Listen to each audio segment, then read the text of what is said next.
Hello everyone, this is In-Game Arts with another box and a breakdown and a demo. This is Mega Man Legends for the PlayStation 1, but this is being played on my Pi station for HD recording quality.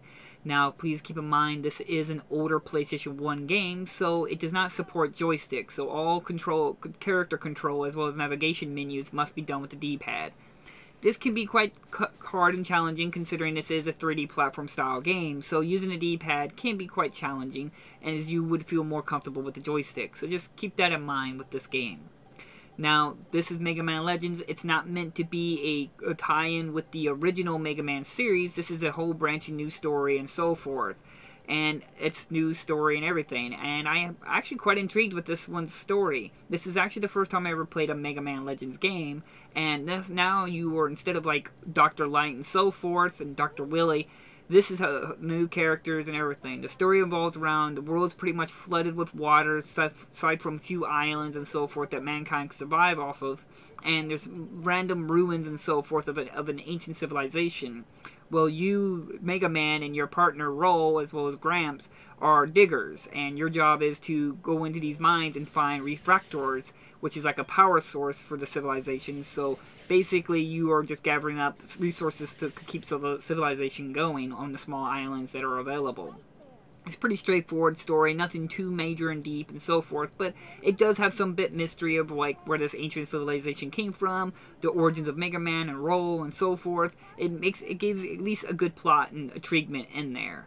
Now, gameplay wise, the game plays as I said, like a 3D platformer, but keep in mind, due to the fact it is an older game, you cannot strafe with your just your other joystick. So you have to use your top buttons, L1 and R1, to strafe. Now you can change the button options to be the left or right on the D-pad, but I found this to actually be more challenging. I preferred if you go into the settings to change it where the left and right just turns the character and using the top buttons to strafe. I found this a lot more easier as someone who's custom with Resident Evil's tank controls. Using left and right to turn your body would just seem more easier and custom to me anyway. So just keep that in mind. You can go to settings, and if you're used to tank controls, I recommend that.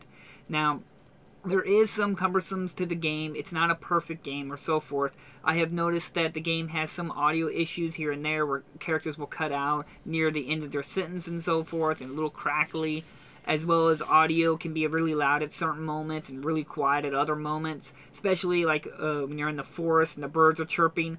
That's extremely loud and can be overbearing when other people are trying to talk in the game. So there's some audio issues here and there. I have experienced some frame rate drops here and there when there's a good amount of enemies or explosions going on, so there's that as well. The game has some rough edges to it, and again, as I said, with the older controls, can be compounded as well. Also, I found it a bit odd that when you lock onto an enemy while holding R2 trigger, the game, when it locks on, you can't move your character. And this can be quite challenging considering the enemies are blasting and shooting. I thought that was a very odd game design choice where you can't move your character when you're locked on.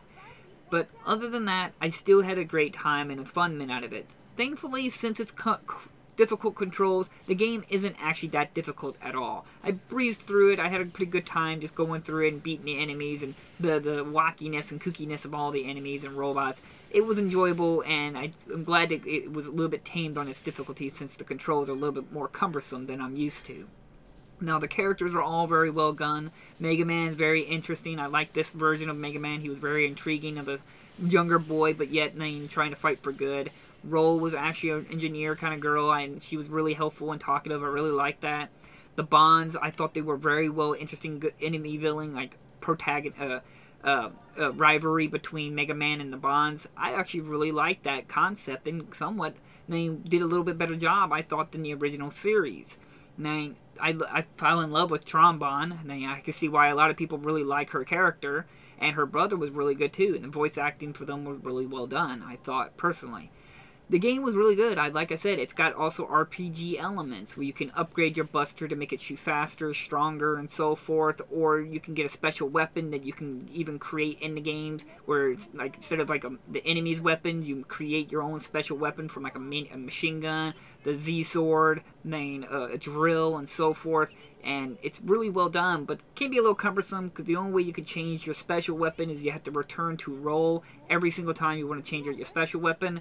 This could be quite cumbersome as when you're like in a boss fight or something like that, and another weapon would have been better because you had to use a specific weapon.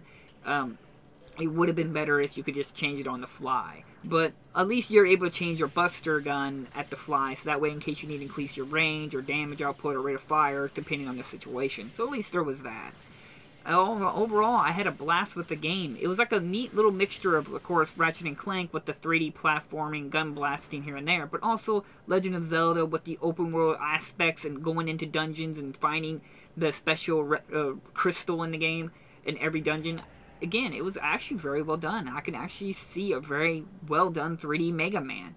And I would actually like to see a remake now, like in the vein of Crash Bandicoot or Spyro, because the only thing that's really holding it down, really, is, of course, the little cumbersome things I talked about in controls. If they could just refine that and make it nowadays, we can use the right joystick to turn the camera and strife with your character with the other joystick. A little bit more upgrades here and there, fixing the audio. It could be a very well good game to get into your collection, or remake. But even if there is none, getting it into your collection is base PS1 game, which is also available on the Nintendo 64. Very good game. I actually really enjoyed it. I'm glad I finally sat down and played Mega Man Legends for the first time. I have Mega Man Legends 2 on my shelf, and I'm going to definitely pick it up and play it after I get done with this video, most honestly. But, so, like always, I'll leave links down in the description if you're an instant copy, which for the most part, I highly recommend. Sadly, getting a physical copy is starting to get a little scarce and getting a little expensive, so it's up to you what you want to spend, but for my opinion, it's definitely a very good Mega Man game, and I can't wait to play the second one now. So, thank you all for watching, and I'll see you guys in my next unboxing video. Bye-bye! Oh!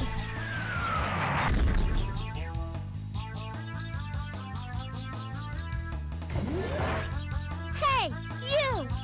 Thanks to you, everything's a mess now, isn't it? Huh? Aren't you the girl who's being chased by that dog? Shut up! I don't want to hear about that! Do you know what you've done? Huh? You're a lot dumber than you look. You should have known better than to pick a fight with the Bonnes. Of course, if you agree to become one of my servants, I suppose I could forgive you.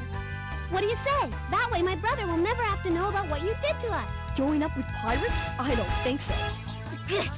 All right then, forget you.